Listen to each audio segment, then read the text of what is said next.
Hello friends, welcome to Kaushal life. तो migrants आजकल का टाइम में बहुत बड़ा इशू हो रहा है। खास करके अगर हम वेस्ट बंगाल में देखें तो ऐसा रिपोर्ट में आया है कि 22 लाख से ऊपर माइग्रेंट्स जो वेस्ट बंगाल से पूरे दुनिया भर में या फिर इंडिया में फैले हुए हैं। तो ये अभी जो न्यूज़ आ रहा है हमें क्या है कि माइग्रेंट जो है वेस्ट बंगाल के पर्टिकुलरली उनको टारगेट किया जा रहा है। अदर स्टेट में उनको वहाँ पे इल ट्रीटमेंट किया जा रहा है, हरासमेंट किया जा रहा है, सैलरी उनको नहीं दिया जा रहा है। तो इसी में हमारी जो ममता बनर्जी की सरकार है उन्होंने वेस्ट बंगाल में स्कीम लॉन्च किया है, श्रम श्री स्कीम। श्री स्कीम में जो भी माइग्रेंट्स वर्कर हैं जो कि वेस्ट बंगाल से गए हैं उनको 5,000 रुपये महीना मिलेगा जब तक उनको एक जॉब नहीं मिलता।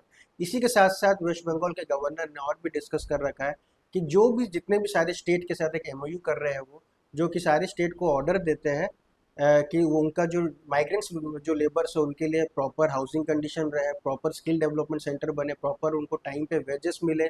तो ये सब जो रिकमेंडेशन वेस्ट बंगाल के गवर्नर ने अन्य स्टेट्स के साथ मिलकर किया है। तो इस तरीके के अपडेट्स के साथ आप जुड़ सकते हैं हमारे चैनल में कौशल लाइफ। Thank you.